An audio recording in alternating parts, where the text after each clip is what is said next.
Question 1. Cost-benefit analysis shows that a novel, rapid immunoassay for detecting specific antigen-antibody complexes in canine serum offers a significant reduction in turnaround time compared to current reference methods. However, preliminary data suggests potential cross-reactivity with certain non-target antigens, which could lead to false positive results in a subset of cases. What is the most appropriate course of action for a veterinary technician specialist in clinical pathology considering the implementation of this assay? Option A. Rely on the manufacturer's reported performance data and implement the assay, assuming that staff can be trained to recognize and mitigate potential false positive results through careful interpretation of other clinical findings. Option B. Defer implementation indefinitely until a theoretically perfect assay with zero cross-reactivity is developed, to avoid any possibility of generating inaccurate results.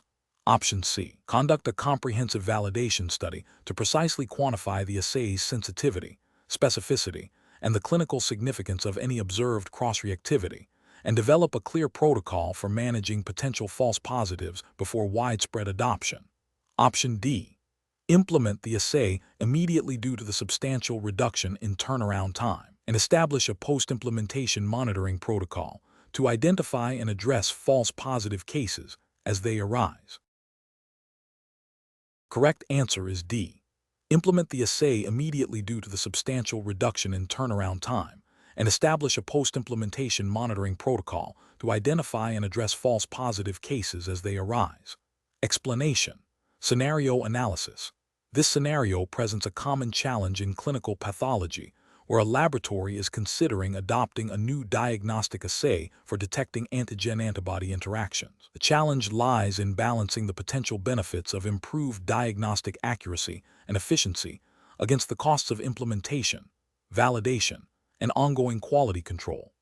Professionals must critically evaluate the scientific merit of the new assay, its practical applicability within the existing workflow, and its alignment with established best practices and regulatory expectations for diagnostic testing in veterinary medicine. Decision requires a thorough understanding of the underlying principles of antigen-antibody interactions, the limitations of current methods, and the potential impact of the new technology on patient care and laboratory operations. Correct approach analysis. The correct approach involves a comprehensive evaluation that prioritizes patient welfare and diagnostic integrity. This includes rigorous validation of the new assay's performance characteristics, sensitivity, specificity, accuracy, precision, against established benchmarks or gold standards. It necessitates a thorough review of the scientific literature supporting the assay's reliability and clinical utility. Furthermore, it requires assessing the assay's compatibility with existing laboratory infrastructure, staff training requirements, and the development of robust quality assurance and quality control protocols. Adherence to guidelines from relevant professional organizations and regulatory bodies, e.g., AVMA, ACF guidelines for laboratory practices, is paramount to ensure the assay is implemented safely and effectively, providing reliable results that contribute to accurate diagnoses and appropriate treatment plans. This approach embodies the ethical obligation to provide high-quality diagnostic services and uphold professional standards. Incorrect approach is analysis. Implementing a new assay solely based on its perceived cost-effectiveness without adequate validation poses significant regulatory and ethical risks.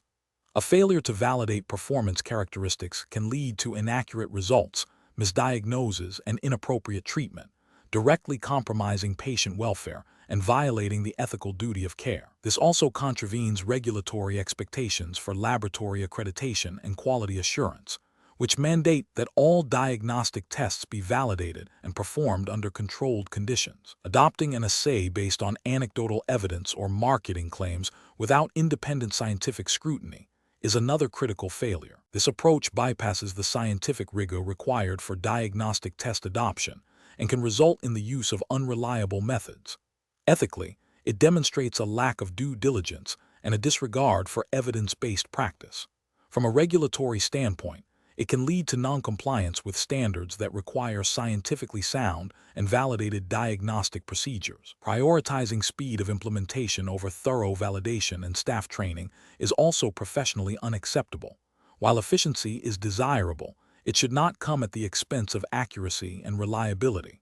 Inadequate training can lead to procedural errors, further compromising test results. This approach risks generating erroneous data, which can have severe consequences for patient management and may violate laboratory practice regulations that mandate competent personnel and standardized procedures. Professional reasoning. Professionals should approach the adoption of new diagnostic technologies through a structured, evidence-based decision-making process. This begins with identifying a clinical need or an opportunity for improvement. Next, a thorough literature review and assessment of available technologies are conducted, focusing on scientific validity and reported performance. Potential assays are then subjected to rigorous in-house validation studies to confirm their performance characteristics in the specific laboratory environment. This validation must include comparison with existing methods or gold standards. Concurrently, a comprehensive cost-benefit analysis should be performed, considering not only initial purchase price, but also reagent costs, labor, equipment maintenance, and quality control expenses. Staff training needs and potential workflow disruptions are also critical considerations. Finally, the decision should be made in alignment with relevant professional guidelines and regulatory requirements, ensuring that the chosen assay enhances diagnostic capabilities while maintaining the highest standards of patient care and laboratory integrity. Question 2. Risk assessment procedures indicate that a canine patient presents with lethargy and a history suggestive of potential environmental toxin exposure. The automated hematology analyzer flags a potential red blood cell abnormality. As a veterinary technician specialist in clinical pathology, what is the most appropriate and diagnostically sound approach to evaluate for basophilic stippling? Option A. Prepare a blood smear and examine it under low power magnification to quickly screen for any obvious cellular changes. Option B. Report the presence of basophilic stippling based on a single field of view observed under oil immersion microscopy without quantifying its prevalence. Option C. Perform a manual blood smear evaluation using oil immersion microscopy, systematically examining multiple fields to confirm the presence and estimate the percentage of erythrocytes exhibiting basophilic stippling. Option D. Rely solely on the automated hematology analyzer's flag for red blood cell abnormalities, as it is designed to detect such changes. The correct answer is C. Perform a manual blood smear evaluation using oil immersion microscopy, systematically examining multiple fields to confirm the presence and estimate the percentage of erythrocytes exhibiting basophilic stippling. Explanation.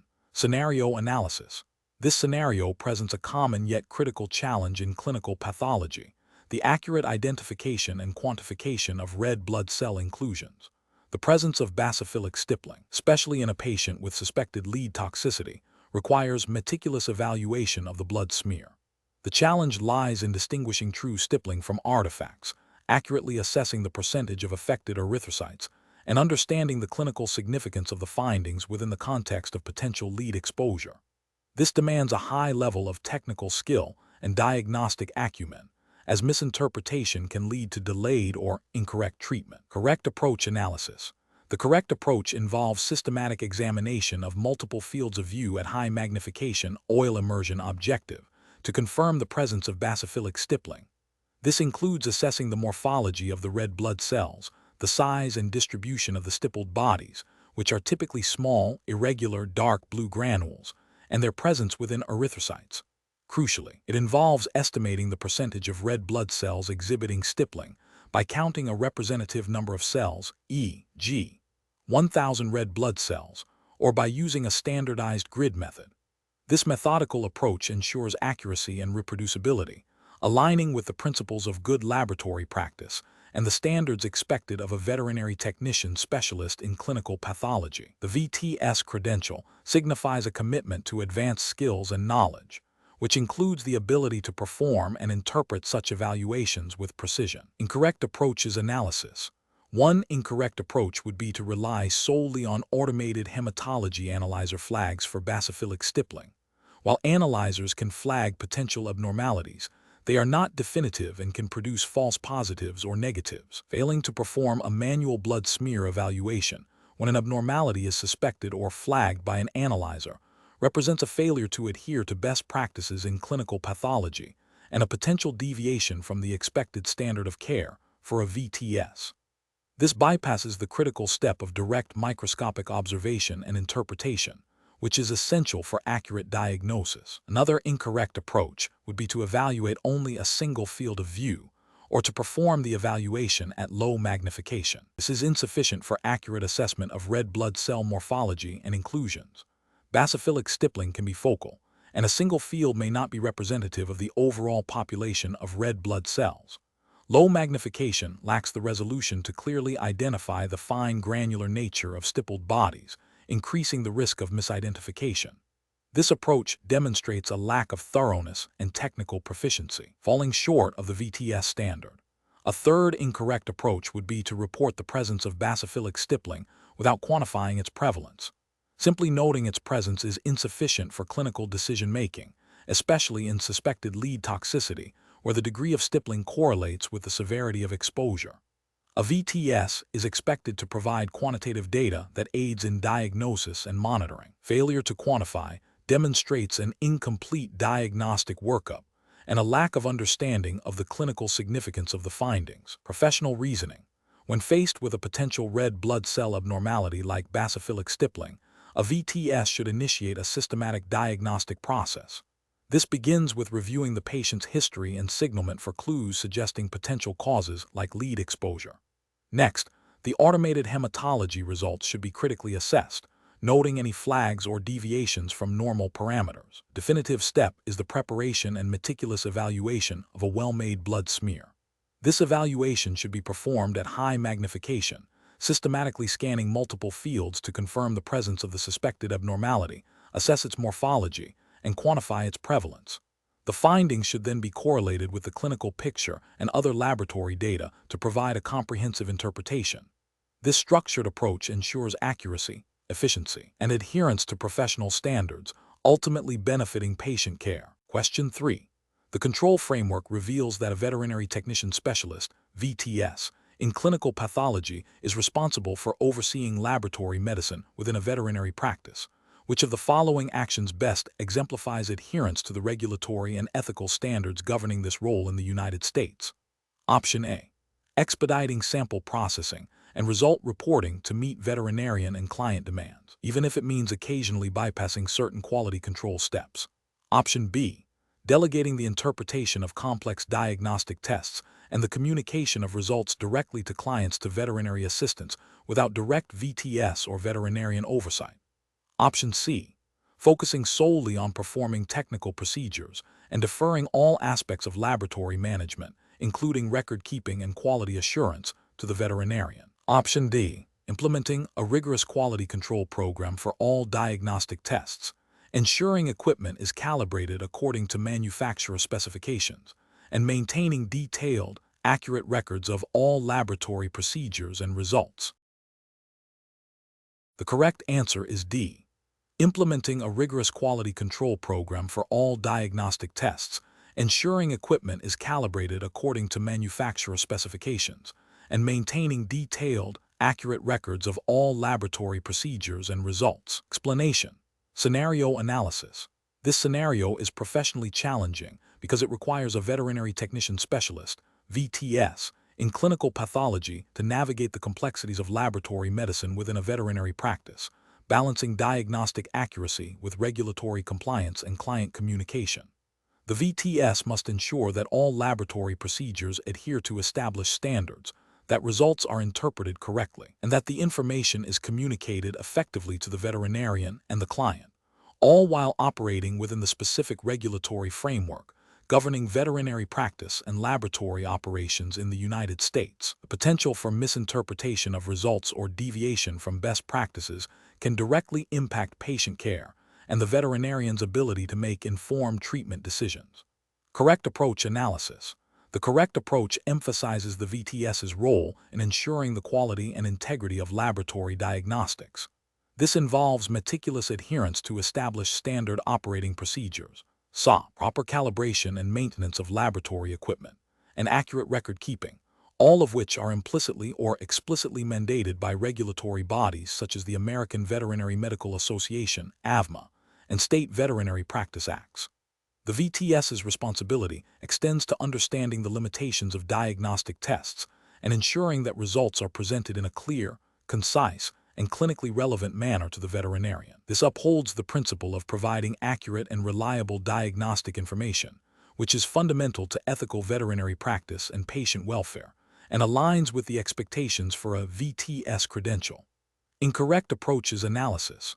One incorrect approach involves prioritizing speed over accuracy in sample processing and result reporting. This directly violates the ethical and regulatory imperative to provide reliable diagnostic data. Regulatory bodies and professional standards expect a commitment to quality control and accuracy, and any deviation that compromises these principles is a failure. Another incorrect approach is to delegate complex interpretive tasks or direct client communication regarding laboratory results to untrained staff. This not only bypasses the expertise of the VTS and the veterinarian, but also risks miscommunication and potentially harmful client decisions, violating principles of professional responsibility and client education. Furthermore, neglecting to maintain detailed and accurate laboratory records is a significant regulatory and ethical failure, hindering traceability, quality assurance, and potential audits. Professional reasoning. Professionals should approach such scenarios by first identifying the core responsibilities of their role within the established regulatory framework. This involves understanding the scope of practice for a VTS in clinical pathology, which includes not only technical proficiency, but also a commitment to quality assurance, ethical conduct, and effective communication. A systematic approach would involve 1. Reviewing relevant SOPs and regulatory guidelines for laboratory operations. 2. Prioritizing accuracy and quality control in all laboratory procedures. 3. Ensuring proper documentation and record keeping. 4. Collaborating closely with the veterinarian for result interpretation and communication. 5. Recognizing and respecting the boundaries of their role and the veterinarian's ultimate responsibility for patient diagnosis and treatment. Question 4. System analysis indicates that a veterinary technician specialist in clinical pathology observes an unexpected and significant deviation in the quality control parameters for a critical hematology analyzer during routine daily checks. The instrument is scheduled to process a high volume of patient samples within the next hour, and the veterinarian overseeing patient care is expecting rapid results for several critical cases. The technician has a limited window to either proceed with patient sample analysis, attempt a quick recalibration, or halt all testing until a full diagnostic can be performed by a service engineer. Option A. Continue with patient sample analysis and hope that the instrument anomaly resolves itself without intervention, as delaying results could negatively impact patient outcomes. Option B. Immediately halt all patient sample analysis, document the QC deviation, and initiate a thorough root cause investigation to identify and rectify the instrument issue before resuming testing. Option C. Proceed with analyzing patient samples while simultaneously attempting a rapid recalibration of the instrument, with the intention of reporting results if the recalibration appears successful. Option D. Report the QC deviation to the supervising veterinarian and proceed with analyzing patient samples, assuming the deviation is minor and unlikely to significantly impact results. The correct answer is B. Immediately halt all patient sample analysis, document the QC deviation, and initiate a thorough root cause investigation to identify and rectify the instrument issue before resuming testing. Explanation. Scenario analysis. This scenario presents a common ethical dilemma in veterinary clinical pathology laboratories, where the pressure to meet turnaround times can conflict with the imperative of maintaining diagnostic accuracy. The challenge lies in balancing efficiency with the fundamental responsibility to provide reliable results that directly impact patient care and treatment decisions. A technician's judgment is tested when faced with a situation that could compromise data integrity, requiring them to prioritize patient welfare and professional standards over expediency. Correct approach analysis. The correct approach prioritizes the integrity of the diagnostic process and patient safety, aligning with the core ethical principles and regulatory expectations for veterinary laboratory practice. By immediately halting the analysis and initiating a root cause investigation, the technician upholds the commitment to quality assurance and quality control, QA/QC. This proactive stance ensures that any potential systemic issue is identified and rectified before it affects further patient samples. This aligns with the VTS clinical pathology's role in maintaining high standards of laboratory performance, which is implicitly or explicitly governed by guidelines emphasizing accuracy, reliability, and patient welfare. The VTS is expected to be a leader in QA/QC, ensuring that all laboratory procedures adhere to established protocols and that any deviations are thoroughly investigated and documented. Incorrect approaches analysis. Proceeding with the analysis and reporting the results without addressing the instrument anomaly represents a significant failure in QA/QC. This approach disregards the potential for inaccurate results, which could lead to misdiagnosis, inappropriate treatment, or delayed care for the patient. Ethically, this is a breach of the duty of care owed to the animal and its owner. From a regulatory standpoint, it violates the implicit expectation of accurate and reliable diagnostic services, potentially contravening guidelines that mandate adherence to SOPs and proper instrument maintenance. Attempting to fix the instrument without proper validation or documentation before reporting results is also problematic. While the intention might be to expedite the process, this bypasses established QA/QC protocols. It risks masking a deeper issue or introducing new errors. This approach fails to adhere to the principle of documented procedures and validation, which are critical for maintaining laboratory accreditation and ensuring reproducibility. It also undermines the systematic approach to troubleshooting and problem-solving expected of a VTS. Ignoring the anomaly and hoping it resolves itself is the most egregious failure. This passive approach abdicates responsibility for ensuring diagnostic accuracy and patient safety.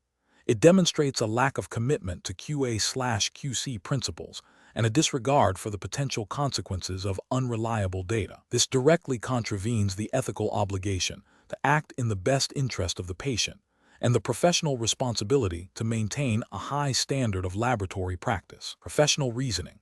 Professionals in veterinary clinical pathology must adopt a systematic approach to problem-solving that prioritizes patient welfare and data integrity. When an anomaly is detected, the immediate steps should involve 1. Recognizing and documenting the anomaly. 2. Halting any further analysis that could be affected. 3. Initiating a thorough investigation to identify the root cause, which may involve consulting instrument manuals, troubleshooting guides, or senior personnel. 4. Implementing corrective actions based on the investigation's findings. 5. Validating that the corrective actions have resolved the issue and that the instrument is performing within acceptable parameters. 6. Documenting all steps taken, findings, and resolutions. This structured approach ensures that QA/QC is not an afterthought but an integral part of daily laboratory operation, safeguarding both the patient and the reputation of the laboratory. Question 5. System analysis indicates that a veterinary technician specialist in clinical pathology is presented with multiple blood samples for biochemical analysis. The samples have been collected by different individuals with varying levels of experience. The technician must ensure the integrity of these samples for accurate diagnostic results. Which of the following approaches best upholds the principles of sample integrity and diagnostic accuracy in this context? Option A. Allow all collected blood samples to sit at room temperature for at least 1 hour before centrifugation to ensure complete clotting for serum samples, and use a single type of collection tube for all biochemical tests. Option B. Centrifuge samples immediately after collection without regard for clotting time, and store all samples at room temperature until they can be processed for analysis. Option C. Promptly centrifuge all samples to separate serum or plasma from red blood cells within 30 minutes of collection, using the appropriate anticoagulant tube for each requested biochemical panel, and ensure proper labeling and immediate refrigeration or freezing as per analyte stability guidelines. Option D. Prioritize processing samples from the most critical patients first, potentially delaying the centrifugation of other samples for several hours, and use a universal anticoagulant for all biochemical tests. Correct answer is C. Promptly centrifuge all samples to separate serum or plasma from red blood cells within 30 minutes of collection, using the appropriate anticoagulant tube for each requested biochemical panel, and ensure proper labeling and immediate refrigeration or freezing as per analyte stability guidelines. Explanation. Scenario analysis. This scenario presents a common yet critical challenge in clinical pathology, ensuring the integrity of biochemical samples from collection to analysis. The professional challenge lies in the potential for pre-analytical errors to significantly impact diagnostic accuracy, leading to misdiagnosis, inappropriate treatment, and compromised patient outcomes. The veterinarian technician specialist must possess a thorough understanding of the physiological and biochemical factors that can alter sample composition and the practical implications of various collection and handling techniques. This requires meticulous attention to detail and adherence to established best practices and regulatory guidelines to maintain sample quality. Correct approach analysis. The correct approach prioritizes minimizing sample degradation and interference by adhering to specific collection and handling protocols for each analyte. For biochemical analysis, this typically involves prompt separation of serum or plasma from red blood cells to prevent cellular metabolism from altering analyte concentrations, e.g., glucose depletion, potassium release. Using appropriate anticoagulant tubes based on the specific biochemical test ordered is crucial to prevent clotting or interference with analytical methods. Proper labeling, immediate refrigeration or freezing as dictated by analyte stability, and timely transport to the laboratory are all essential steps that directly align with the principles of good laboratory practice and the regulatory framework governing veterinary diagnostic services, ensuring the reliability and accuracy of the results. Incorrect approaches analysis. Allowing serum or plasma to remain in contact with red blood cells for an extended period before separation is a significant regulatory and ethical failure. This practice can lead to falsely decreased glucose levels due to cellular uptake and falsely increased potassium levels due to erythrocyte lyses, directly violating the principle of accurate diagnostic reporting mandated by veterinary practice acts and professional ethical codes. Using a generic collection tube for all biochemical analyses without considering the specific anticoagulant requirements for different analytes is another failure. For instance, using a serum separator tube when a heparinized plasma sample is required for certain electrolytes or enzymes can lead to inaccurate results and misinterpretation, contravening the expectation of competent and evidence-based practice. Failing to properly label samples with essential patient and collection information, e.g., patient name, date, time of collection, introduces a risk of sample misidentification. This is a direct violation of laboratory safety protocols and traceability requirements, which are often stipulated in accreditation standards and can have severe ethical implications if it leads to incorrect patient treatment. Professional reasoning. Veterinary technicians specializing in clinical pathology must adopt a systematic approach to sample management. This involves 1. Understanding the specific requirements for each biochemical test ordered, including the preferred sample type, serum vs. plasma, anticoagulant, and any special handling instructions. 2. Meticulously following established standard operating procedures, SOP, for sample collection, labeling, and processing. 3. Critically evaluating the potential impact of any deviation from SOPs on sample integrity and analytical accuracy. And 4. Prioritizing patient welfare by ensuring the reliability of diagnostic information. This decision-making process is guided by the VTS credentialing body's standards of practice and relevant veterinary regulatory frameworks that emphasize accuracy, integrity, and ethical conduct. Question 6. The control framework reveals that optimizing the analytical process for electrolyte determination, specifically sodium, potassium, chloride, and bicarbonate, is crucial for accurate patient assessment. When faced with a scenario where a routine electrolyte panel shows a slight deviation in potassium from the established reference interval, which of the following approaches best aligns with process optimization and best professional practice for a veterinary technician specialist in clinical pathology? Option A. Immediately report the result as is, assuming it is within acceptable biological variation without further verification. Option B. Manually adjust the reported potassium value based on the perceived clinical significance without retesting or further analytical investigation. Option C. Initiate a review of the instrument's quality control data for the current run and previous runs.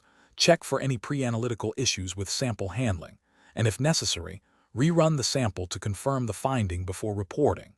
Option D. Focus solely on the patient's clinical signs to interpret the electrolyte value, disregarding the need for analytical verification. The correct answer is A. Immediately report the result as is, assuming it is within acceptable biological variation without further verification. Explanation: the control framework reveals that optimizing electrolyte analysis, specifically sodium, potassium, chloride, and bicarbonate, is paramount for accurate patient assessment and treatment planning in clinical pathology. This scenario is professionally challenging because subtle variations in these electrolytes can have profound physiological impacts, requiring meticulous attention to detail and adherence to established protocols to avoid misinterpretation and subsequent patient harm. The VTS in clinical pathology must not only possess technical proficiency, but also a deep understanding of the analytical processes and their implications. The correct approach represents best professional practice because it prioritizes the integrity of the analytical process from sample collection through result reporting. This aligns with the VTS scope of practice, which emphasizes accurate and reliable diagnostic data. Adherence to validated standard operating procedures, SOP, for sample handling, instrument calibration, quality control, and result verification ensures that the data generated is precise and reproducible. This systematic approach minimizes pre-analytical, analytical, and post-analytical errors, thereby supporting evidence-based veterinary medicine and patient care, as mandated by professional guidelines and regulatory oversight bodies governing veterinary practice.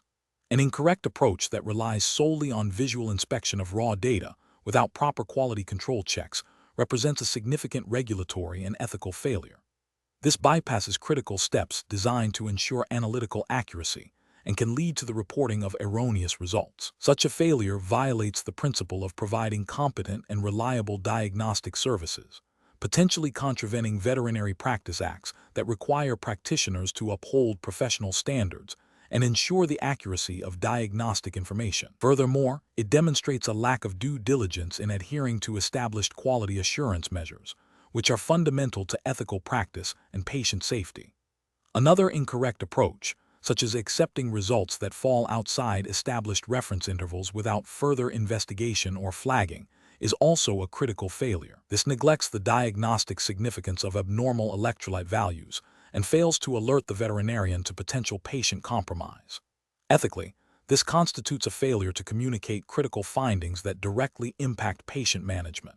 From a regulatory standpoint, it can be viewed as a dereliction of duty in providing comprehensive diagnostic services, potentially leading to delayed or inappropriate treatment, which could have adverse patient outcomes and legal ramifications. The professional reasoning process for similar situations should involve a systematic evaluation of the entire analytical workflow. This includes verifying sample integrity, confirming instrument performance through quality control data, cross-referencing results with patient history and other diagnostic findings, and adhering strictly to SOPs for result validation and reporting.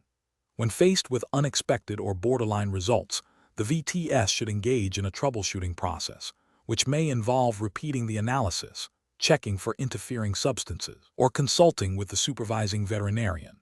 This iterative and critical approach ensures that the diagnostic information provided is accurate, reliable, and clinically relevant, upholding the highest standards of professional responsibility. Question 7. Benchmark analysis indicates that a 7-year-old Labrador Retriever presents for routine preoperative screening. The dog is reportedly healthy with no prior medical history.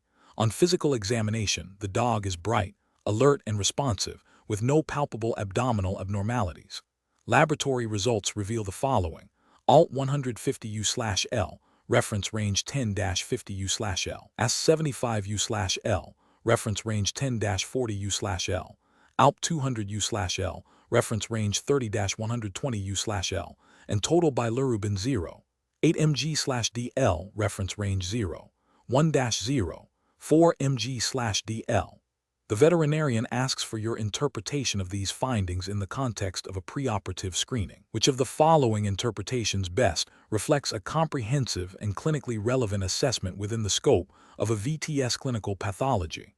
Option A. The elevated ALT, AST, and ALP, along with the elevated total bilirubin, suggests significant hepatocellular damage and cholestasis, warranting immediate postponement of surgery and further diagnostic workup for primary liver disease. Option B.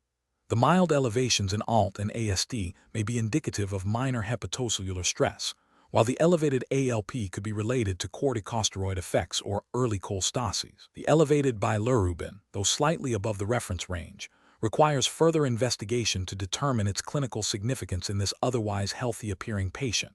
Option C.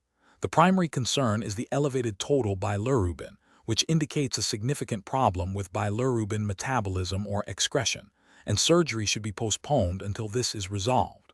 Option D. The elevated ALT and AST are the most critical findings, pointing to acute hepatocellular injury, and the veterinarian should be advised to proceed with surgery cautiously while monitoring these values closely post-operatively. Correct answer is A. The elevated ALT, AST, and ALP, along with the elevated total bilirubin, suggest significant hepatocellular damage and cholestasis, warranting immediate postponement of surgery and further diagnostic workup for primary liver disease. Explanation. Scenario analysis. This scenario presents a common yet challenging situation in clinical pathology, where a veterinarian relies on a technician's interpretation of liver enzyme elevations in a seemingly stable patient. The challenge lies in distinguishing between primary hepatic disease and secondary effects from other concurrent conditions, requiring a nuanced understanding of enzyme behavior and clinical context. The veterinarian's request for an interpretation, rather than just raw data, necessitates the technician to go beyond simple reporting and apply diagnostic reasoning within their scope of practice. Correct approach analysis. The correct approach involves recognizing that while ALT and AST elevations can indicate hepatocellular damage, their significance is amplified or diminished by other factors. The technician's role is to provide a comprehensive interpretation that considers the entire clinical picture, including the patient's history, physical exam findings, and other laboratory results. Specifically, correlating elevated ALP with potential cholestasis or corticosteroid effects, and assessing bilirubin levels for evidence of hyperbilirubinemia, prehepatic, hepatic, or posthepatic causes, are crucial steps. This holistic interpretation presented to the veterinarian aligns with the VTS clinical pathology's role in assisting with diagnostic interpretation and problem-solving, adhering to the ethical guidelines of providing accurate and contextually relevant information to support veterinary decision-making. This approach respects the veterinarian's ultimate diagnostic authority while fulfilling the technician's advanced responsibilities. Incorrect approach is analysis. One incorrect approach would be to solely report the elevated ALT and AST values and suggest possible liver damage without further context. This fails to acknowledge the VTS clinical pathology's advanced training in interpreting these enzymes in conjunction with other parameters. It also neglects the potential for non-hepatic causes of elevated ALT/AST, such as muscle damage, which would be a regulatory and ethical failure to provide a complete diagnostic assessment. Another incorrect approach would be to focus exclusively on the ALP elevation and recommend specific treatments for cholestasis without considering the other liver enzymes or clinical signs. This oversimplifies the diagnostic process and could lead to misdiagnosis and inappropriate treatment, violating the ethical obligation to provide accurate and thorough interpretations. It also oversteps the VTS clinical pathology's role by recommending treatment rather than providing diagnostic support. A third incorrect approach would be to dismiss the elevated bilirubin as insignificant because the patient appears clinically well. This demonstrates a failure to recognize that subclinical hyperbilirubinemia can be an early indicator of hepatic dysfunction or other systemic issues. Ethically, this represents a failure to fully investigate potential abnormalities and provide comprehensive diagnostic support, potentially delaying crucial interventions. Professional reasoning. Professionals should approach such scenarios by first gathering all available data, including patient history, physical exam findings, and all laboratory results. They should then systematically evaluate each liver function test in the context of the others and the overall clinical presentation. This involves considering differential diagnoses for each abnormality and how they might interact. The VTS clinical pathology should then formulate a concise, evidence-based interpretation that highlights key findings, potential implications, and areas for further investigation, always deferring definitive diagnosis and treatment plans to the veterinarian. This structured approach ensures accurate, ethical, and effective support for veterinary patient care. Question 8. Operational review demonstrates a canine patient presenting with an elevated total protein value. The veterinarian is seeking guidance on the next diagnostic steps, considering the significance of albumin and globulin in overall protein assessment.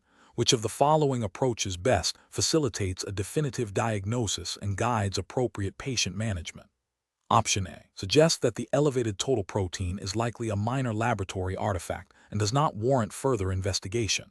Option B recommend further laboratory testing to differentiate between albumin and globulin levels and to investigate potential causes for abnormalities in each fraction.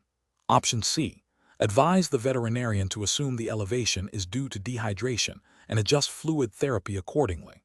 Option D propose immediate treatment for a specific disease based solely on the elevated total protein, without further diagnostic workup. The correct answer is B. Recommend further laboratory testing to differentiate between albumin and globulin levels and to investigate potential causes for abnormalities in each fraction. Explanation. This scenario presents a common challenge in clinical pathology where a single laboratory parameter, total protein, appears abnormal but requires further investigation to determine the underlying cause and clinical significance. The challenge lies in moving beyond a simple abnormal value to a comprehensive interpretation that guides patient care. The veterinarian relies on the veterinary technician specialist, VTS, in clinical pathology to provide this in-depth analysis, ensuring that diagnostic and therapeutic decisions are based on accurate and complete information. This requires not just reporting a value, but understanding the physiological basis of protein metabolism and the potential etiologies of hypo and hyperproteinemia. The correct approach represents best professional practice because it demonstrates a thorough understanding of protein fractions and their diagnostic implications, aligning with the VTS certification's emphasis on advanced knowledge and critical thinking. By recommending further testing to differentiate albumin and globulin, the VTS is actively contributing to a precise diagnosis, which is ethically mandated to ensure optimal patient welfare and prevent unnecessary or incorrect treatments. This approach upholds the VTS's responsibility to provide expert-level support in clinical pathology, directly impacting patient outcomes and supporting the veterinarian's diagnostic process. This aligns with the core principles of veterinary practice, which prioritize accurate diagnosis and effective treatment based on comprehensive data. An incorrect approach that solely focuses on the total protein value without further investigation fails to meet the professional standards expected of a VTS. This represents a failure to apply advanced knowledge and can lead to misdiagnosis or delayed diagnosis, potentially harming the patient. Ethically, this constitutes a dereliction of duty to provide the highest level of care. Another incorrect approach that jumps to a specific diagnosis without sufficient evidence, such as assuming dehydration solely based on elevated total protein, is also professionally unacceptable. This demonstrates a lack of critical analysis and can lead to inappropriate treatment. It bypasses the necessary steps of differential diagnosis and evidence-based decision-making, which are fundamental to ethical veterinary practice. A further incorrect approach that dismisses the abnormal total protein as insignificant without considering potential underlying causes is equally problematic. This shows a lack of diligence and can result in overlooking serious conditions. The VTS has a professional obligation to investigate all abnormal findings to ensure comprehensive patient assessment. The professional reasoning process in such situations involves a systematic approach. 1.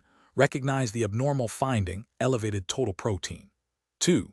Understand the components of total protein, albumin and globulin, and their individual roles.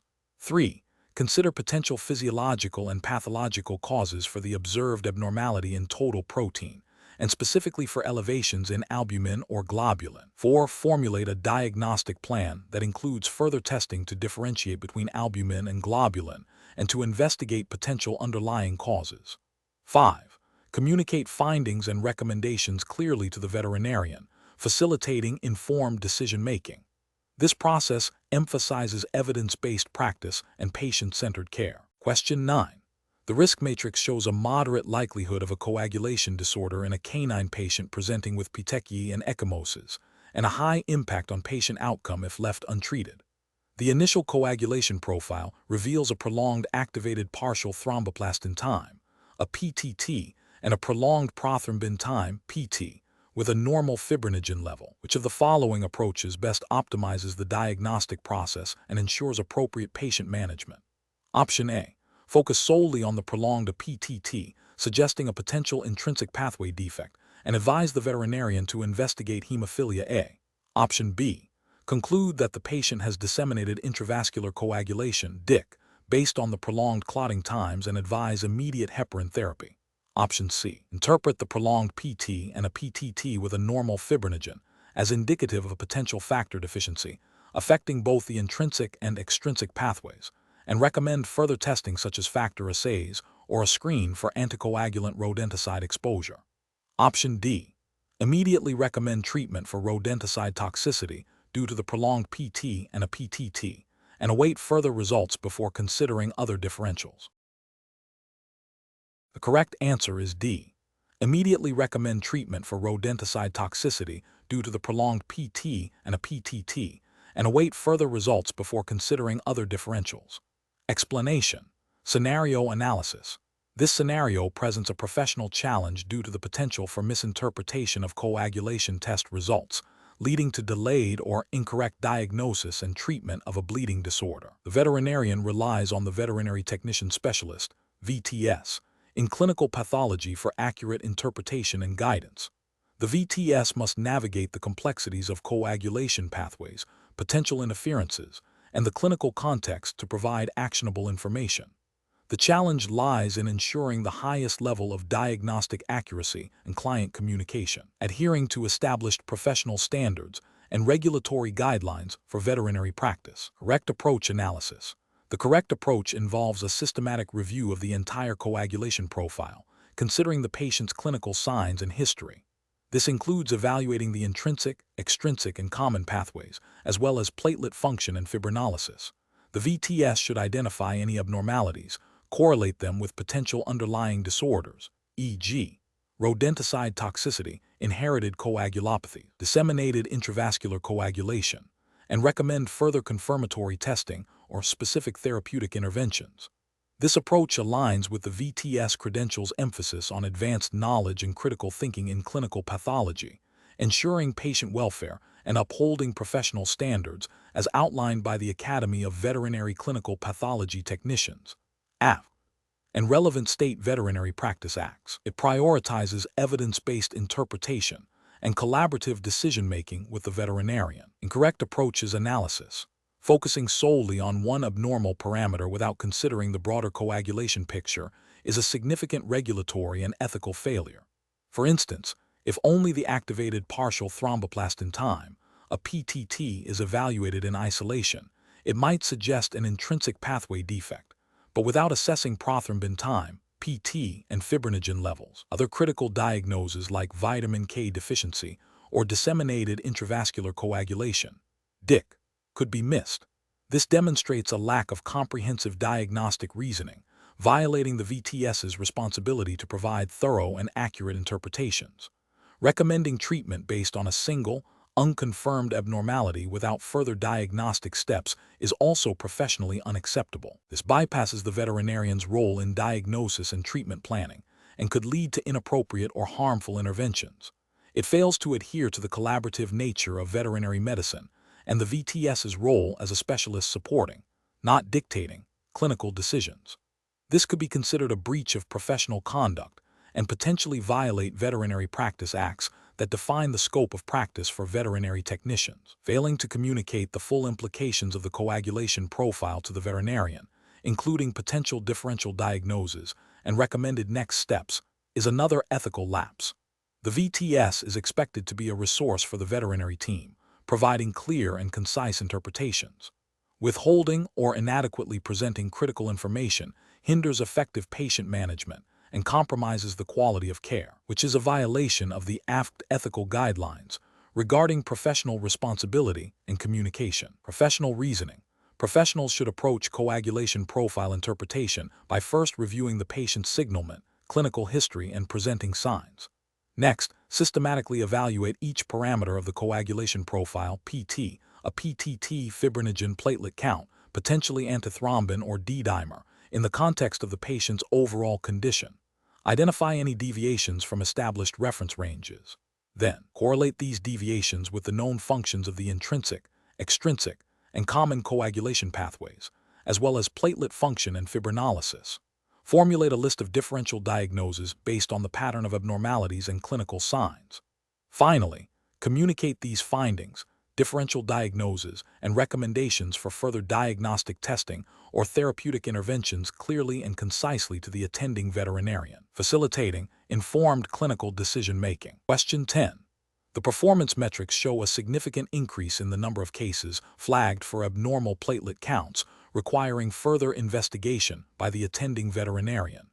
Considering a case presenting with a markedly decreased automated platelet count and a concurrent mild anemia, what is the most appropriate initial diagnostic step for the veterinary technician specialist, VTS, in clinical pathology to recommend to the attending veterinarian to ensure accurate interpretation and avoid misdiagnosis?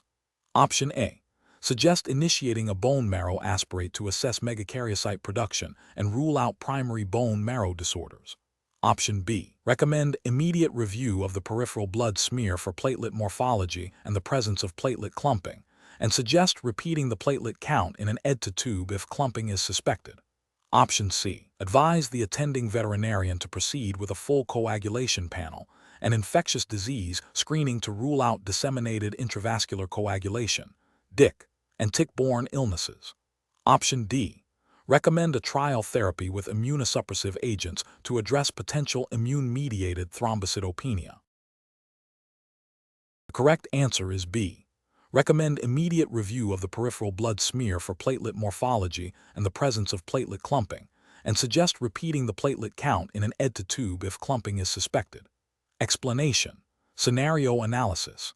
This scenario presents a professional challenge due to the critical nature of accurate platelet count interpretation in a veterinary clinical pathology setting. Misinterpreting thrombocytopenia or thrombocytosis can lead to delayed or incorrect diagnoses, inappropriate treatment plans, and potentially adverse patient outcomes.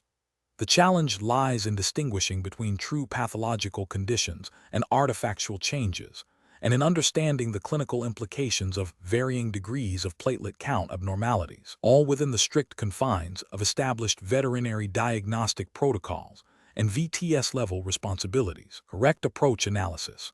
The correct approach involves a systematic evaluation of the patient's clinical signs, historical data, and laboratory results, including a careful review of the peripheral blood smear. This aligns with best professional practice by ensuring a comprehensive diagnostic assessment. Specifically, for thrombocytopenia, it necessitates ruling out pseudothrombocytopenia, e.g., ED-induced clumping, by examining the smear and potentially repeating the count with an alternative anticoagulant. For thrombocytosis, it requires differentiating reactive causes from primary myeloproliferative disorders. This thoroughness is ethically mandated to provide accurate diagnostic information to the attending veterinarian, enabling appropriate patient management, and adhering to the VTS scope of practice, which emphasizes advanced diagnostic interpretation and problem-solving. Incorrect approaches analysis. One incorrect approach would be to solely rely on the automated platelet count without further investigation, especially if the count is significantly abnormal. This fails to meet the ethical obligation of due diligence and can lead to misdiagnosis. For instance, if ED-induced platelet clumping is present, the automated count will appear falsely low, leading to an incorrect diagnosis of thrombocytopenia and potentially unnecessary diagnostic workups or treatments. This bypasses the critical step of smear review, a fundamental component of clinical pathology diagnostics, and violates the principle of providing accurate and reliable data. Another incorrect approach would be to immediately attribute any elevated platelet count to a serious underlying disease without considering more common reactive causes. This can lead to unnecessary alarm and potentially invasive diagnostic procedures for the patient. For example, a reactive thrombocytosis secondary to inflammation or iron deficiency anemia is far more common than a myeloproliferative neoplasm. Failing to consider and investigate these simpler explanations first is inefficient and can cause undue stress and financial burden on the client, deviating from the ethical responsibility to provide cost-effective and appropriate diagnostic guidance. A third incorrect approach would be to provide a definitive diagnosis based solely on the platelet count, without integrating it with other clinical and laboratory findings. Platelet count abnormalities are often indicators of broader systemic issues.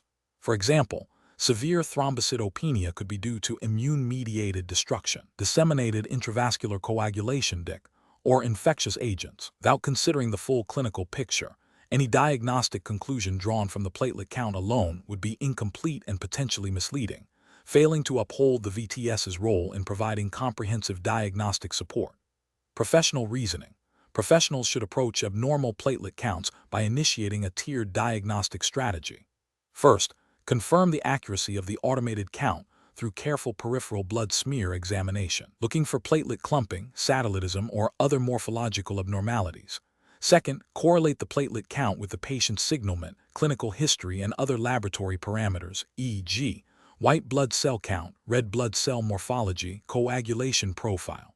Third, based on these findings, formulate a differential diagnosis for the observed thrombocytopenia or thrombocytosis, and recommend further diagnostic steps to elucidate the underlying cause. This systematic, evidence-based approach ensures accurate interpretation and supports optimal patient care. Question 11. The risk matrix shows a moderate risk associated with the biochemical analysis of serum samples due to potential pre-analytical errors. A technician receives a serum sample for a complete biochemical profile. Upon visual inspection, the sample exhibits significant visible hemolysis. What is the most appropriate course of action to mitigate the risk to accurate patient diagnosis and treatment? Option A. Perform the biochemical analysis, assuming the hemolysis will not significantly impact the results for the requested analytes. Option B. Discard the sample immediately and request a new sample from the veterinarian. Option C. Proceed with the biochemical analysis, noting the hemolysis in the report. Option D. Attempt to centrifuge the sample again to see if the hemolysis resolves before analysis. Correct answer is C. Proceed with the biochemical analysis, noting the hemolysis in the report. Explanation. Scenario analysis. This scenario is professionally challenging because it involves a critical diagnostic test where sample integrity directly impacts patient care and diagnostic accuracy. The veterinarian relies on the technician's expertise to ensure the sample is suitable for analysis, and any deviation from best practices can lead to misdiagnosis, delayed treatment, or unnecessary further testing, all of which have significant ethical and professional implications. The technician must balance efficiency with meticulous adherence to protocols. Correct approach analysis. The correct approach prioritizes sample integrity and accurate biochemical analysis by ensuring the sample is collected and processed according to established veterinary clinical pathology guidelines. This aligns with the VTS VCP's role in providing high-quality diagnostic support, ensuring that the biochemical results are reliable and can be used by the veterinarian for accurate diagnosis and treatment planning. This adherence to protocol is implicitly mandated by the professional standards expected of a VTS, which emphasize accuracy and reliability in diagnostic procedures. Incorrect approaches analysis. One incorrect approach involves proceeding with the analysis despite visible hemolysis. Hemolysis significantly interferes with many biochemical assays, falsely elevating or decreasing analyte concentrations, e.g., potassium, LDH, AST. This failure to recognize and address a pre-analytical error directly compromises the accuracy of the results, violating the VTS's ethical obligation to provide reliable data and potentially leading to inappropriate patient management. This is a failure to uphold the standards of practice expected of a VTS. Another incorrect approach is to assume the hemolysis is minor and will not affect the results. This is a dangerous assumption that bypasses the need for critical evaluation of sample quality. The VTS is expected to understand the potential impact of pre-analytical variables on specific analytes and to act accordingly, rather than making subjective judgments that could jeopardize patient care. This demonstrates a lack of due diligence and a disregard for the scientific principles underlying biochemical analysis. A further incorrect approach is to discard the sample without attempting to recollect or investigate the cause of hemolysis. While sample integrity is paramount, a VTS should also consider the impact of sample rejection on patient care and diagnostic timelines. If recollection is feasible and appropriate, it should be attempted. Discarding a sample without exploring alternatives, especially if it leads to significant delays in diagnosis, could be seen as a failure to provide timely and effective support to the veterinary team. However, in this specific scenario, the primary failure is proceeding with a compromised sample. Professional reasoning. Professionals in VTS VCP should employ a systematic approach to sample evaluation. This involves 1. Visual inspection of the sample for any signs of pre-analytical error, hemolysis, lipemia, icterus. 2. Understanding the potential impact of observed errors on specific analytes being tested. 3. Consulting established laboratory protocols or guidelines for handling compromised samples. 4. Communicating any concerns or necessary actions, e.g., recollection, reporting of interference to the veterinarian. The decision-making process should always prioritize patient safety and diagnostic accuracy, guided by professional ethics and established scientific principles. Question 12. The efficiency study reveals that the Veterinary Clinical Pathology Laboratory is consistently processing complete blood counts, CBC, with a turnaround time of under 15 minutes. A specific case involves a canine patient presenting with acute, severe lethargy and pale mucous membranes. The automated CBC results indicate a mild anemia with a packed cell volume, PCV, of 28% and a red blood cell count within the lower end of the reference range. Given the stark contrast between the patient's critical clinical presentation and the seemingly mild laboratory findings, which of the following diagnostic approaches best reflects a comprehensive and clinically relevant interpretation of the CBC in this scenario? Option A. Focus solely on the red blood cell parameters, PCV, RBC count, MCV, MCHC, and conclude that the patient's lethargy is likely due to an unrelated concurrent condition. Option B. Review all CBC parameters, including white blood cell counts and differentials, platelet counts, and consider the possibility of pre-analytical errors or limitations of the automated analyzer in light of the severe clinical signs, recommending further investigation if discrepancies persist. Option C. Conclude that the automated CBC is inaccurate and immediately proceed with a manual PCV and red blood cell count, without further assessment of other CBC components or clinical context. Option D.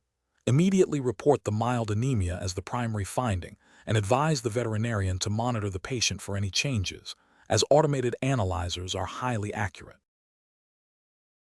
The correct answer is D. Immediately report the mild anemia as the primary finding and advise the veterinarian to monitor the patient for any changes, as automated analyzers are highly accurate. Explanation. Scenario analysis. This scenario presents a common challenge in clinical pathology, where a seemingly straightforward CBC result requires nuanced interpretation due to conflicting clinical signs. The veterinarian's initial assessment of a mild anemia is challenged by the patient's acute, severe lethargy, and pale mucous membranes. This discrepancy necessitates a thorough evaluation beyond just numerical values, demanding consideration of the patient's overall condition and potential underlying causes that might not be immediately apparent from the CBC alone. The technician's role is crucial in bridging the gap between laboratory data and clinical presentation, ensuring the veterinarian receives comprehensive and actionable information. Correct approach analysis. The correct approach involves a systematic review of the CBC parameters in conjunction with the patient's clinical presentation and history. This includes not only evaluating the red blood cell indices, PCV, RBC count, MCV, MCHC, but also scrutinizing other components of the CBC, such as the white blood cell count and differential and platelet count, for any abnormalities that might shed light on the anemia's cause or indicate concurrent issues. Furthermore, considering the possibility of pre-analytical errors or limitations of the automated analyzer is paramount. This holistic approach aligns with the VTS clinical pathology's responsibility to provide accurate and relevant diagnostic information, supporting informed clinical decision-making and patient care, as expected under the general ethical guidelines for veterinary professionals, which emphasize thoroughness and accuracy in diagnostic reporting. Incorrect approach is analysis, focusing solely on the PCV and RBC count, while disregarding the clinical signs, represents a failure to integrate laboratory data with patient status, potentially leading to delayed or incorrect diagnoses. This approach neglects the principle of garbage in, garbage out, if pre-analytical issues are present, and it fails to consider the dynamic nature of disease processes where clinical signs can precede or overshadow subtle laboratory changes. Ethically, this could be considered a dereliction of duty by not providing a complete diagnostic picture. Attributing the anemia solely to a chronic, mild condition without further investigation ignores the acute presentation of severe lethargy and pale mucous membranes, which suggest a more immediate or significant underlying cause. This approach risks misdiagnosing a rapidly progressing condition, such as acute hemorrhage or hemolysis, as a benign, long-standing issue. This is a failure in diagnostic reasoning and could lead to patient harm, violating the ethical imperative to act in the best interest of the animal. Assuming the automated analyzer is infallible and that the reported values are definitively correct without considering potential sources of error or the need for confirmatory manual methods, e.g., manual differential reticulocyte count if indicated, is a common pitfall. While automated analyzers are highly accurate, they are not immune to errors related to sample handling, instrument malfunction, or interference. A VTS clinical pathology is expected to understand these limitations and advocate for appropriate confirmatory testing when clinical suspicion warrants it, adhering to the principle of ensuring diagnostic accuracy. Professional reasoning. Professionals should employ a decision-making framework that begins with a thorough review of all available data, including patient history, physical examination findings, and laboratory results. When discrepancies arise, as in this case, the framework dictates a systematic approach to identify the source of the discrepancy. This involves 1. Re-evaluating the clinical signs and their severity. 2. Critically assessing the laboratory data, considering the normal ranges and the patient-specific context. 3. Investigating potential pre-analytical and analytical errors. 4. Considering differential diagnoses that could explain the observed findings. 5. Recommending further diagnostic steps to confirm or rule out suspected causes. This iterative process ensures that laboratory data is interpreted within the broader clinical picture, leading to more accurate and effective patient management. Question 13. Assessment of a flagged leukocytosis in a canine patient, where the automated hematology analyzer indicates a significant increase in neutrophils and monocytes, but the clinician is hesitant to attribute this solely to infection given the patient's history of recent corticosteroid administration, requires the VTS to critically evaluate the analyzer's output. Which of the following approaches best mitigates the risk of misinterpreting the automated data and ensures accurate diagnostic reporting? Option A. Perform a manual differential blood cell count and morphological evaluation of a stained blood smear to confirm or refute the automated findings and identify any potential causes for the analyzer's flags. Option B. Immediately rerun the sample on the same analyzer to confirm the initial result without performing a manual smear review. Option C. Disregard the flagged leukocytosis as a likely artifact due to the corticosteroid administration and proceed with reporting a normal white blood cell count. Option D. Report the automated leukocytosis as definitive, assuming the analyzer's parameters are accurate and the corticosteroid administration is irrelevant to the observed cell counts. The correct answer is A. Perform a manual differential blood cell count and morphological evaluation of a stained blood smear to confirm or refute the automated findings and identify any potential causes for the analyzer's flags. Explanation. Scenario analysis. This scenario presents a common challenge in clinical pathology where an automated hematology analyzer flags an abnormal result, requiring the technician to exercise critical judgment beyond simply reporting the automated data. The challenge lies in recognizing that automated analyzers, while highly efficient, have inherent limitations and can produce erroneous results due to various factors such as interfering substances, cellular abnormalities, or instrument malfunction. A failure to recognize these limitations can lead to misdiagnosis and inappropriate patient care, which carries significant ethical and professional responsibility for the veterinary technician specialist, VTS. In clinical pathology, the VTS must integrate knowledge of analyzer principles with their understanding of veterinary medicine and diagnostic interpretation. Correct approach analysis. The correct approach involves a systematic risk assessment of the flagged abnormal result. This begins with a thorough review of the analyzer's flags and parameters, followed by a critical evaluation of the patient's signalment, history, and clinical signs. The next crucial step is to perform a manual microscopic examination of a stained blood smear. This allows for direct visualization and enumeration of cell populations, identification of morphological abnormalities that the analyzer may not detect or misinterpret, and confirmation or refutation of the automated findings. This approach aligns with best professional practice by ensuring the accuracy and reliability of diagnostic data, directly impacting patient care. Ethically, it upholds the VTS's duty to provide competent and diligent service. Regulatory guidelines for VTS practice emphasize the importance of accurate diagnostics and the need for skilled interpretation, which includes the ability to troubleshoot and validate automated results.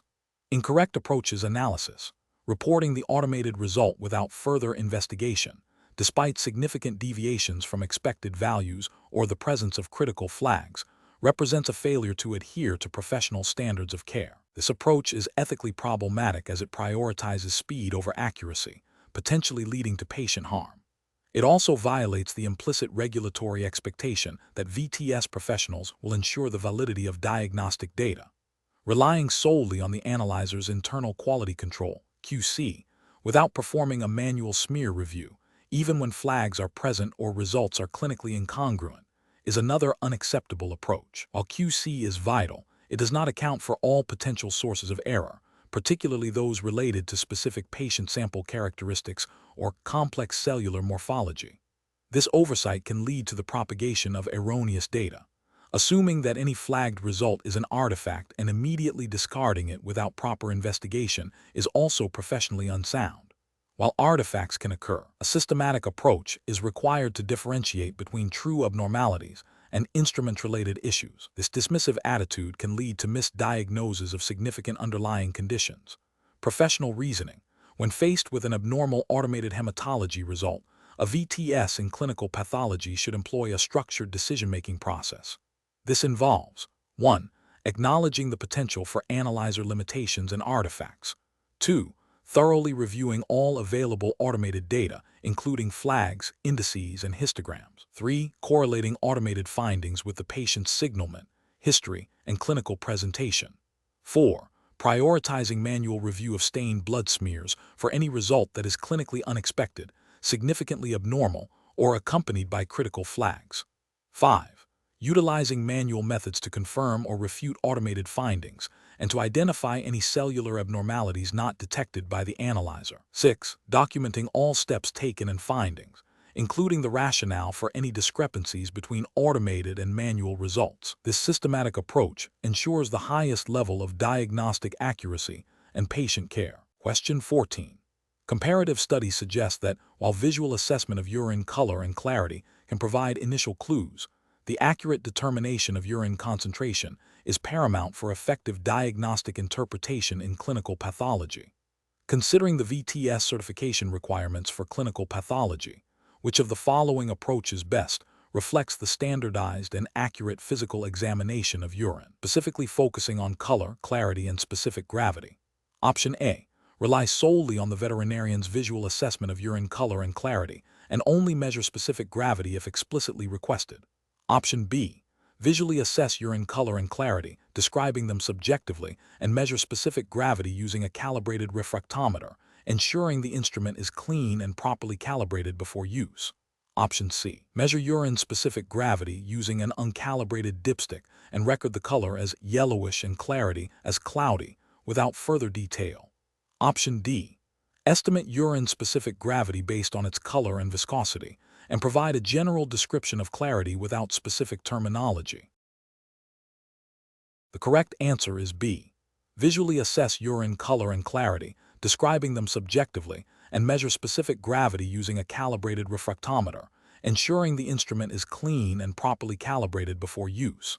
Explanation: this scenario is professionally challenging because the interpretation of urine physical characteristics, while seemingly straightforward, requires meticulous attention to detail and an understanding of how subtle variations can impact diagnostic conclusions. The VTS in clinical pathology must not only accurately observe these parameters, but also correlate them with other findings and the patient's clinical presentation, adhering to established diagnostic protocols and quality assurance standards. The correct approach represents best professional practice because it involves a systematic and standardized evaluation of urine color and clarity, followed by precise measurement of specific gravity using a calibrated instrument. This methodical process ensures data accuracy and reproducibility, which are fundamental to reliable diagnostic reporting. Adherence to established laboratory protocols and guidelines, as mandated by the VTS certification body, ensures that the VTS is practicing within their scope and upholding the integrity of diagnostic information provided to the veterinarian. This aligns with the ethical obligation to provide accurate and dependable results for patient care. An incorrect approach that relies solely on visual estimation of specific gravity without using a refractometer fails to meet the required precision for diagnostic interpretation. This can lead to misclassification of urine concentration, potentially masking, or misrepresenting underlying renal or metabolic conditions. This represents a failure to adhere to established laboratory standards and best practices, potentially compromising patient care and falling short of the VTS's responsibility for accurate data generation. Another incorrect approach that involves subjective descriptions of color and clarity without standardized terminology can lead to inter-observer variability and miscommunication between laboratory personnel and clinicians. This lack of standardization can hinder accurate interpretation of results and impede effective patient management. It deviates from the expectation of objective and reproducible findings expected of a VTS. A third incorrect approach that neglects to document the specific gravity measurement or uses an uncalibrated instrument introduces significant potential for error. Uncalibrated instruments can yield inaccurate readings, and failure to document the measurement makes it impossible to track changes over time or for other professionals to verify the data. This directly violates principles of good laboratory practice and the VTS's duty to maintain accurate and verifiable records. The professional reasoning process for similar situations involves 1. Understanding the clinical context and the purpose of the urinalysis. 2. Applying standardized, validated laboratory techniques for each parameter. 3. Utilizing calibrated instrumentation for quantitative measurements. 4. Documenting all findings accurately and objectively. 5. Correlating physical findings with other laboratory results and clinical signs. 6. Consulting with the supervising veterinarian when interpretation is unclear or results are unexpected. Question 15. Risk assessment procedures indicate that in a complex clinical case requiring rapid diagnostic input, a veterinary technician specialist in clinical pathology observes a subtle but potentially significant abnormality in a blood smear that could influence the veterinarian's differential diagnosis. Which of the following actions best reflects the appropriate role and responsibilities of the VTS in this scenario? Adhering to U.S. veterinary regulatory frameworks and VTS competencies. Option A. Document the observation meticulously, perform additional confirmatory tests as per established protocols, and communicate the findings, including the potential implications, to the supervising veterinarian for their interpretation and decision-making. Option B. Conduct an in-depth literature search to formulate a definitive diagnosis and present a comprehensive treatment plan directly to the veterinary team for implementation. Option C. Process the blood smear for routine evaluation and file the observation without further comment, assuming the veterinarian will identify any critical findings during their own review. Option D. Immediately inform the owner of the suspected diagnosis based on the blood smear finding and recommend specific treatments to initiate while awaiting further veterinary consultation. The correct answer is A.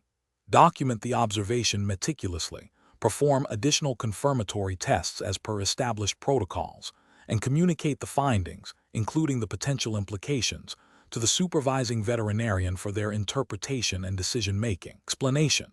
Scenario analysis. This scenario is professionally challenging because it requires the veterinary technician specialist in clinical pathology to balance the immediate need for diagnostic information with the ethical and regulatory obligations to ensure patient welfare and data integrity. The technician must recognize the limitations of their role while also understanding their critical contribution to the diagnostic process. Misinterpreting or overstepping their defined responsibilities can lead to diagnostic errors, compromised patient care, and regulatory noncompliance. Correct approach analysis. The correct approach emphasizes the technician's role as a skilled professional who performs and analyzes tests under veterinary supervision, communicates findings, and contributes to the interpretation of results. This aligns with the VTS scope of practice, which focuses on advanced technical skills, quality control, and data management within clinical pathology. Regulatory frameworks for veterinary technicians, such as those overseen by veterinary medical boards in the U.S., define their responsibilities as assisting veterinarians and performing specific diagnostic procedures. The VTS credential signifies a higher level of expertise in these areas, including understanding the implications of results and ensuring the accuracy of the diagnostic process. This approach upholds the principle of working collaboratively and within defined professional boundaries, ensuring that the veterinarian retains ultimate responsibility for diagnosis and treatment planning. Incorrect approaches analysis. One incorrect approach involves the technician independently formulating a definitive diagnosis and recommending treatment. This directly violates regulatory frameworks that reserve diagnosis and treatment planning for licensed veterinarians. It represents an overreach of the veterinary technician's scope of practice and could lead to inappropriate patient care and legal ramifications for both the technician and the supervising veterinarian. Another incorrect approach is to solely focus on sample collection and processing without actively participating in quality control or recognizing potential pre-analytical errors. While sample handling is a core duty, a VTS in clinical pathology is expected to contribute to the accuracy and reliability of results. Failing to identify and address issues that could affect test validity, e.g., improper sample handling, reagent issues, compromises the diagnostic integrity, and is a failure to uphold the advanced standards expected of a VTS. This can lead to misdiagnosis and inappropriate treatment, violating ethical obligations to patient welfare. A third incorrect approach is to withhold potentially critical preliminary findings from the veterinarian due to uncertainty about their significance. The technician's role includes communicating all relevant observations, even preliminary ones, to the veterinarian. Delaying or omitting such information can hinder timely diagnosis and intervention, negatively impacting patient outcomes, and failing to meet the collaborative standard of care expected in veterinary medicine. Professional reasoning. Professionals should approach such situations by first identifying the specific task at hand and assessing it against their defined scope of practice and the VTS competencies. They should then consider the immediate needs of the patient and the diagnostic goals. If a situation requires judgment beyond their defined role, the professional decision-making process involves clear and timely communication with the supervising veterinarian, seeking clarification, and offering their technical expertise and observations to aid the veterinarian's decision-making. Maintaining accurate records and adhering to established protocols for quality assurance are paramount. Question 16. To address the challenge of accurately interpreting endocrine function tests results in a canine patient presenting with lethargy and polyuria, which of the following approaches best reflects the expected standard of practice for a veterinary technician specialist in clinical pathology? Option A. Recommending immediate insulin therapy based on an elevated fasting glucose reading, assuming diabetes mellitus is the primary diagnosis. Option B. Reviewing the glucose, cortisol, and thyroid hormone levels in conjunction with the patient's clinical signs and signalment to identify potential correlations and rule out confounding factors before discussing preliminary interpretations with the veterinarian. Option C. Reporting the glucose, cortisol, and thyroid hormone results directly to the owner without veterinarian review, as the technician has the expertise to interpret these values. Option D. Interpreting a single low T4 value as definitive hypothyroidism, without considering other potential causes or the need for further thyroid testing. The correct answer is B. Reviewing the glucose, cortisol, and thyroid hormone levels in conjunction with the patient's clinical signs and signalment to identify potential correlations and rule out confounding factors before discussing preliminary interpretations with the veterinarian. Explanation. Scenario analysis. This scenario presents a professional challenge due to the potential for misinterpretation of endocrine function test results, which can lead to inappropriate treatment decisions and patient harm. The complexity arises from the need to integrate multiple test results, consider patient history and clinical signs, and understand the limitations and potential interferences of each test. A veterinary technician specialist in clinical pathology must exercise careful judgment to ensure accurate interpretation and effective communication with the veterinarian. Correct approach analysis. The correct approach involves a comprehensive review of all available data, including the patient's signalment, clinical history, physical examination findings, and all laboratory results. This holistic approach is paramount for accurate diagnosis and treatment planning. Specifically for endocrine function tests, it means not just looking at the glucose level in isolation, but considering it alongside cortisol and thyroid hormone levels, and understanding how these hormones interact. For example, a high glucose level might be explained by concurrent hyperadrenocorticism, indicated by abnormal cortisol results, or stress, rather than solely diabetes mellitus. Similarly, thyroid hormone levels can be influenced by other systemic diseases, making concurrent assessment crucial. This approach aligns with the ethical obligation to provide competent care and the regulatory expectation for VTS professionals to utilize their advanced knowledge to support patient well-being. It emphasizes critical thinking and evidence-based practice, which are core tenets of VTS certification. Incorrect approaches analysis. Focusing solely on a single abnormal test result without considering the broader clinical picture represents a significant regulatory and ethical failure. For instance, recommending treatment for diabetes mellitus based solely on a single elevated glucose reading, without investigating potential causes for hyperglycemia like stress or concurrent endocrine disorders, e.g., Cushing's disease, will be a failure of due diligence. This approach neglects the interconnectedness of endocrine systems and can lead to misdiagnosis and inappropriate therapy. Ethically, it violates the principle of beneficence by potentially exposing the patient to unnecessary or incorrect treatments. From a regulatory standpoint, it falls short of the expected standard of care for a VTS professional who is expected to apply a higher level of expertise. Another incorrect approach would be to rely on reference ranges alone without considering species-specific variations, breed predispositions, or the patient's individual baseline. Endocrine function tests can have subtle differences in interpretation across species, and a VTS is expected to be aware of these nuances. Failing to account for these factors can lead to misinterpretation of results, such as over- or underdiagnosing hypothyroidism in a particular breed without considering typical ranges for that breed. This demonstrates a lack of specialized knowledge and a failure to apply best practices in clinical pathology interpretation, which is a core competency for VTS certification. Finally, assuming a diagnosis based on a single abnormal test result without further investigation or consultation with the veterinarian is a critical error. For example, interpreting a low T4 as definitive hypothyroidism without considering other factors like concurrent illness, euthyroid sick syndrome, or the possibility of a pituitary issue would be a premature and potentially harmful conclusion. This bypasses the collaborative nature of veterinary medicine and the veterinarian's ultimate responsibility for diagnosis and treatment, while also failing to utilize the full diagnostic potential of the clinical pathology service. Professional reasoning. Professionals should approach endocrine function test interpretation by first gathering all relevant patient information. This includes signalment, history, clinical signs, and previous diagnostic results. Next, they should critically evaluate each laboratory parameter within the context of the entire dataset. This involves understanding the physiological interplay between different hormones and how various conditions can affect test results.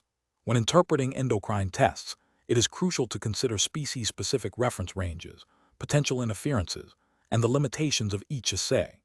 The VTS should then synthesize this information to formulate a differential diagnosis list and discuss findings and potential interpretations with the attending veterinarian, facilitating informed decision-making and optimal patient care. Question 17. Cost-benefit analysis shows that investing in advanced diagnostic interpretation services within veterinary clinical pathology yields significant improvements in diagnostic accuracy and patient outcomes. Considering this, which of the following best defines the scope of clinical pathology for a veterinary technician specialist (VTS) in this field? Option A. Primary focus on client education and direct patient treatment planning, utilizing laboratory results as a secondary component. Option B.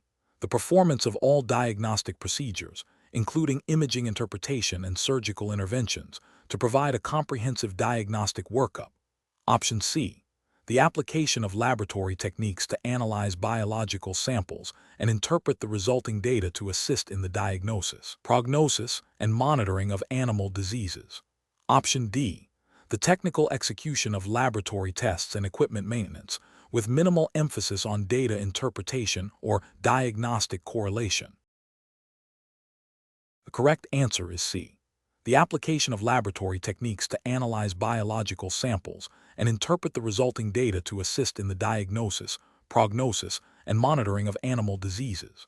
Explanation: scenario analysis. This scenario is professionally challenging because it requires a technician to distinguish between the core responsibilities of clinical pathology and related but distinct disciplines within veterinary diagnostics. Misinterpreting the scope of clinical pathology can lead to misallocation of resources, inaccurate diagnostic interpretations, and ultimately, compromised patient care. The VTS in clinical pathology must possess a nuanced understanding of their specialty's boundaries to effectively contribute to the veterinary team. Correct approach analysis. The correct approach accurately defines clinical pathology as the study and interpretation of laboratory data derived from biological samples to aid in the diagnosis, prognosis, and treatment monitoring of animal diseases. This aligns directly with the established scope of practice for veterinary technicians specializing in clinical pathology, emphasizing the analytical and interpretive aspects of laboratory diagnostics. This approach represents best professional practice, as it adheres to the foundational principles and regulatory definitions of the VTS clinical pathology credential, ensuring that the technician operates within their defined expertise and contributes meaningfully to patient management. Incorrect approach is analysis, an approach that focuses solely on the technical execution of laboratory tests, without emphasizing interpretation or diagnostic correlation, fails to capture the full scope of clinical pathology. This is a regulatory failure, because it limits the technician's role to that of a laboratory assistant, rather than a specialist capable of contributing to diagnostic decision-making, which is a core expectation of a VTS. An approach that includes the interpretation of imaging studies, radiology, ultrasound, or the performance of surgical procedures falls outside the defined scope of clinical pathology. This represents a significant regulatory and ethical failure, as it encroaches upon the domains of other veterinary specialists, and could lead to unqualified diagnostic interpretations or interventions, jeopardizing patient safety and violating professional boundaries. An approach that prioritizes client communication and direct patient treatment planning, without a strong foundation in laboratory data analysis, also deviates from the core of clinical pathology. While client communication and treatment are vital, the VTS in clinical pathology's primary contribution lies in providing the laboratory data and its interpretation that informs these decisions. Overemphasis on these areas without the underlying diagnostic expertise is a failure to uphold the specific competencies of the specialty. Professional reasoning. Professionals should approach diagnostic challenges by first identifying the core question being asked. Then, they should consider the established scope of their specialty and the regulatory framework governing it. When faced with ambiguity, consulting relevant professional guidelines, regulatory bodies, and experienced colleagues is crucial. The decision-making process should prioritize patient welfare, adherence to ethical standards, and the accurate application of specialized knowledge. Question 18. Market research demonstrates that veterinary practices are increasingly seeking advanced diagnostic support for complex cases. A veterinarian presents a canine patient with pale mucous membranes, lethargy, and a packed cell volume, PCV, of 18%, reference range 35–55%. The veterinarian requests an initial diagnostic approach to investigate the cause of this anemia. Considering the VTS in clinical pathology's role in advanced diagnostics, which of the following diagnostic strategies best aligns with a comprehensive and systematic approach to identifying the type and cause of anemia in this patient, adhering to established veterinary diagnostic principles? Option A. Immediately recommend a bone marrow aspirate and biopsy to assess red blood cell production and morphology. Option B. Prioritize a reticulocyte count and peripheral blood smear review to differentiate between regenerative and non-regenerative anemia, followed by further targeted diagnostics based on these initial findings. Option C. Focus on iron staining of peripheral blood cells to assess for iron deficiency anemia as the primary cause. Option D. Suggest a broad-spectrum antibiotic panel and antiparasitic treatment to rule out infectious causes of anemia. The correct answer is A. Immediately recommend a bone marrow aspirate and biopsy to assess red blood cell production and morphology. Explanation: this scenario presents a professionally challenging situation due to the critical nature of anemia diagnosis in veterinary patients and the potential for misinterpretation of diagnostic findings. The VTS in clinical pathology must exercise careful judgment to ensure accurate and timely diagnosis, which directly impacts patient prognosis and treatment. The challenge lies in integrating various diagnostic data points, understanding the nuances of different anemia types, and applying appropriate diagnostic algorithms within the established regulatory framework for veterinary practice. The correct approach represents best professional practice because it systematically evaluates the patient's clinical signs and laboratory data to differentiate between regenerative and non-regenerative anemias, and then further categorizes them based on underlying causes. This aligns with the VTS scope of practice, which emphasizes advanced diagnostic interpretation and problem solving. Adhering to established diagnostic protocols ensures that all potential causes are considered, minimizing the risk of overlooking a treatable condition. This systematic approach is ethically sound as it prioritizes patient welfare by seeking the most accurate diagnosis for effective treatment.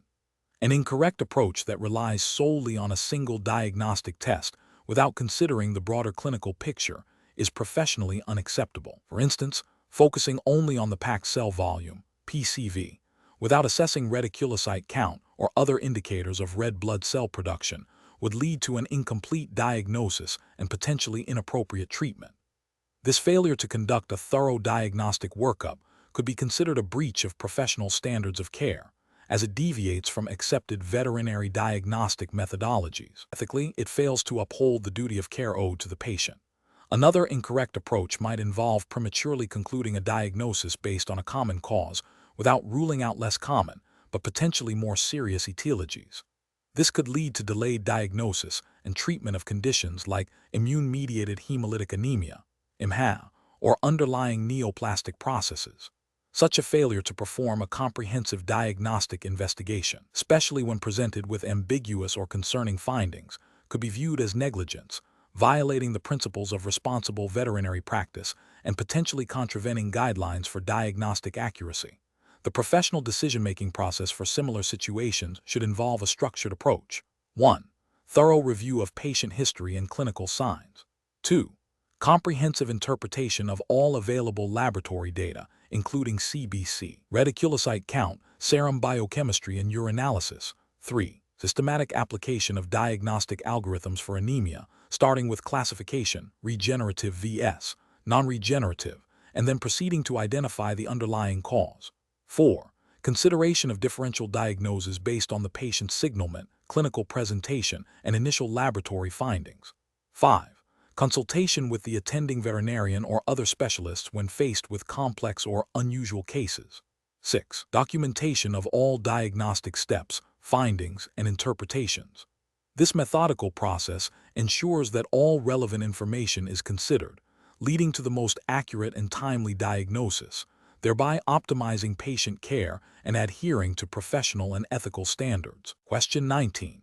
The control framework reveals a canine patient presenting with lethargy and fever. A complete blood count is performed, and the leukocyte differential count shows a significant increase in neutrophils, with a notable presence of banned neutrophils. Considering the clinical signs and the laboratory findings, what is the most appropriate next step for the veterinary technician specialist, VTS, in clinical pathology? Option A. Report the findings to the supervising veterinarian, highlighting the leukocytosis with neutrophilia and the presence of a left shift, recommending further clinical correlation. Option B. Document the increased neutrophil count and the presence of banned neutrophils in the patient's record and await further instructions from the veterinarian. Option C. Assume the findings are a normal physiological response to stress and proceed with other laboratory tasks. Option D. Recommend immediate antibiotic therapy based on the elevated neutrophil count and left shift. The correct answer is A. Report the findings to the supervising veterinarian, highlighting the leukocytosis with neutrophilia and the presence of a left shift, recommending further clinical correlation. Explanation: This scenario presents a professional challenge due to the critical nature of accurate leukocyte differential counts in diagnosing and monitoring animal health. The VTS in clinical pathology is expected to not only perform these counts, but also to interpret them within the context of the patient's clinical signs and history, identifying potential discrepancies or abnormalities that require further investigation. The challenge lies in discerning subtle changes that might indicate an underlying disorder versus transient physiological responses. Adherence to established laboratory protocols and regulatory guidelines for specimen handling, analysis, and reporting is paramount to ensure patient safety and diagnostic integrity. The correct approach represents best professional practice because it prioritizes a systematic and evidence-based method for evaluating the leukocyte differential. This involves correlating the laboratory findings with the patient's clinical presentation, recognizing that a differential count is a component of a larger diagnostic picture. By identifying a significant leukocytosis with a marked neutrophilia and a left shift, the VTS is correctly recognizing a pattern suggestive of an inflammatory or infectious process. The subsequent recommendation to communicate these findings to the supervising veterinarian for further clinical correlation and potential diagnostic workup aligns with the VTS's role as a skilled professional contributing to patient care. This approach upholds the ethical responsibility to provide accurate and relevant information to facilitate appropriate veterinary decision-making, thereby ensuring optimal patient outcomes. An incorrect approach that relies solely on the numerical values without considering the clinical context would be a regulatory and ethical failure. For instance, simply reporting a high neutrophil count without acknowledging the potential clinical implications or the presence of a left shift could lead to delayed or inappropriate treatment. This failure to integrate laboratory data with clinical information undermines the diagnostic process and potentially compromises patient welfare. Another incorrect approach, such as dismissing a significant leukocytosis as a common finding without further investigation, would also be a failure. This demonstrates a lack of critical analysis and a disregard for the potential severity of the underlying cause, which could be life-threatening. Such an approach neglects the VTS's responsibility to identify and flag potentially critical abnormalities. The professional decision-making process for similar situations should involve a multifaceted approach. First, meticulous adherence to established laboratory standard operating procedures, SOP, for sample collection, processing, and analysis is essential. Second, a thorough understanding of normal leukocyte morphology and differential counts across various species and age groups is required. Third, the ability to recognize and interpret deviations from normal, including the presence of immature neutrophils, left shift, toxic changes, or other abnormal cell populations is crucial. Fourth, the VTS must be able to correlate these laboratory findings with the patient's signalment, clinical history, and presenting signs. Finally, effective communication of findings and concerns to the supervising veterinarian is a critical step in the diagnostic and therapeutic process. Question 20. Consider a scenario where a veterinary technician specialist, VTS, in clinical pathology is reviewing a complete blood count, CBC, from a patient with a history of chronic illness. The CBC reveals significant dysplastic changes in the myeloid lineage, strongly suggestive of a myelodysplastic syndrome, MDS, a condition that can have serious prognostic implications. VTS has extensive knowledge of hematopoiesis and understands the potential severity of these findings. The client is scheduled to see the veterinarian later that day for a follow-up appointment to discuss recent lab results. What is the most ethically and professionally appropriate course of action for the VTS? Option A. Immediately contact the client to explain the concerning findings and their potential implications for the patient's prognosis. Option B. Discuss the general nature of dysplastic changes in myeloid cells with colleagues in the laboratory to seek their opinion on the interpretation. Option C. Contact the client's referring veterinarian to discuss the preliminary findings and seek their input on the case management. Option D. Inform the veterinarian of the significant dysplastic changes observed in the CBC and await their instructions on how to proceed with client communication. The correct answer is A. Immediately contact the client to explain the concerning findings and their potential implications for the patient's prognosis. Explanation. Scenario analysis. This scenario presents a professional challenge rooted in the ethical responsibility to maintain client confidentiality and the potential for misinterpretation of diagnostic findings. The VTS is privy to sensitive patient information that, if disclosed without proper authorization or context, could lead to significant distress for the client and potentially impact the veterinarian-client-patient relationship. The core of the challenge lies in balancing the VTS's knowledge of hematopoiesis and its implications with the need for professional discretion and adherence to established communication protocols. Correct approach analysis. The correct approach involves direct, professional communication with the veterinarian. This aligns with established ethical guidelines for veterinary professionals, which emphasize the importance of the veterinarian as the primary communicator of diagnostic results and prognosis to the client. The VTS's role is to provide accurate data and expert interpretation to the veterinarian, who then uses this information to guide client discussions. This approach upholds client confidentiality, ensures that information is delivered with appropriate medical context and empathy, and respects the hierarchical structure of the veterinary team. It also prevents the VTS from overstepping their professional boundaries and potentially providing information that could be misconstrued or cause undue alarm. Incorrect approaches analysis. Disclosing the findings directly to the client without veterinary consultation is a significant ethical failure. It breaches client confidentiality by sharing diagnostic information without the veterinarian's explicit consent or involvement. Furthermore, it bypasses the veterinarian's role as the primary point of contact, potentially undermining their authority and the client's trust in the veterinary team. This action could also lead to the client receiving information without the necessary context, explanation, or emotional support, causing unnecessary anxiety. Contacting the client's referring veterinarian without the primary veterinarian's knowledge or consent is also an ethical breach. Collaboration between veterinarians is often beneficial. Initiating contact with a referring veterinarian about a current patient's diagnostic results without the primary veterinarian's awareness or approval is unprofessional.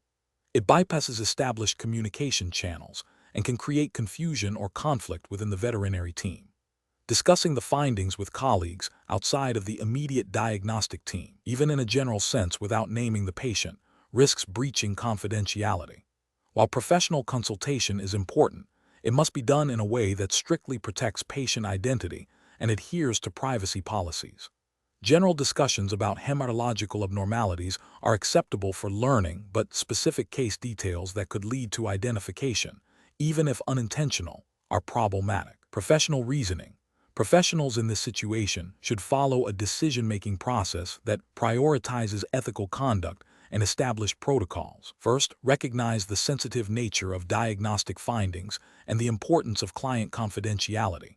Second, understand the VTS's role in supporting the veterinarian, not replacing them in client communication. Third, consult internal practice guidelines or professional codes of conduct if unsure about the appropriate course of action. Fourth, communicate findings clearly and concisely to the veterinarian, providing all relevant data and interpretations. Finally, await direction from the veterinarian regarding client communication.